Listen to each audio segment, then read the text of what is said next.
Jumlah kasus positif corona di Indonesia belum menunjukkan penurunan. Bahkan kini telah jauh melampaui jumlah kasus di Cina, tempat kasus COVID-19 pertama kali ditemukan. Data dari Johns Hopkins University per 21 Juli 2020, Indonesia tercatat 89.869 kasus COVID, sementara Cina mencatat 85.314 kasus. Selama beberapa pekan ke depan, Indonesia juga diprediksi oleh sejumlah pakar akan terus mengalami peningkatan kasus hingga menembus angka 100.000. Pemerintah sendiri berdalih jumlah kasus di Indonesia terus naik karena tes yang dilakukan juga semakin bertambah. Di tengah masa pandemi, pelonggaran pembatasan aktivitas kerja yang sudah mulai ke kantor dan penerapan new normal semakin membuat COVID-19 tak terkendali lagi. Gambaran penambahan kasus ini adalah gambaran dari aktivitas produktif yang semakin tinggi namun tidak mematuhi protokol kesehatan, menjaga jarak, menggunakan masker dengan baik dan benar, serta mencuci tangan. Sementara itu, di tengah gejolak melawan COVID-19, Presiden Joko Widodo membubarkan gugus tugas percepatan penanganan nasional dan daerah COVID-19 dan mengubahnya menjadi Komite Penanganan COVID-19 dan Pemulihan Ekonomi Nasional. Menteri BUMN Erick Thohir dipilih Jokowi untuk memimpin tim tersebut. Erick akan melakukan koordinasi antara Satuan Tugas Penanganan COVID-19 yang tetap diketuai Kepala BNPB Doni Monardo dan Satuan Tugas Baru terkait pemulihan ekonomi nasional yang dipimpin Wamen BUMN Budi Gunadi Sadikin. Penanganan COVID-19 dan pemulihan ekonomi nasional.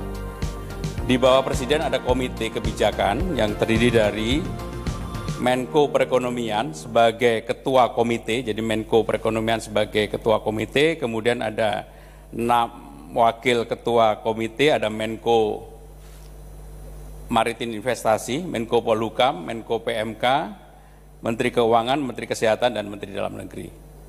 Setelah itu ada ketua pelaksana yang daily kebijakan arahan Presiden dan juga komite kebijakan, dialah yang bertanggung jawab melaksanakan di lapangan, yaitu Menteri BUMN, Pak Erick Thohir, saya yakin sudah kenal semua. Kemudian di bawah ketua pelaksana ada 2 satuan tugas. Yang pertama adalah Satuan Tugas COVID, dalam hal ini dijabat tetap oleh Bapak Doni Monardo, Jenderal Doni Monardo, yang sebelumnya adalah Ketua Gugus Tugas. Nanti pasti ada pertanyaan, bagaimana perbedaan Satuan Tugas atau Satgas Penanganan dengan Gugus Tugas? Nanti akan saya jelaskan terpisah.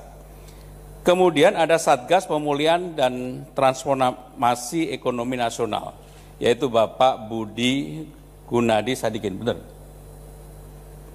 Beliau ini Wamen 1 BUMN. Nah, di bawah Pak Doni ada Satgas Penanganan Daerah yang secara otomatis terintegrasi secara langsung dengan Perpres ini. Nanti saya akan jelaskan. Sementara itu, mantan Wakil Presiden Yusuf Kalla mengatakan ketegasan dan kecepatan adalah kunci keberhasilan dalam menangani pandemi. Kalla menyebut upaya menekan penularan tergantung dari respon pemerintah dan partisipasi masyarakat.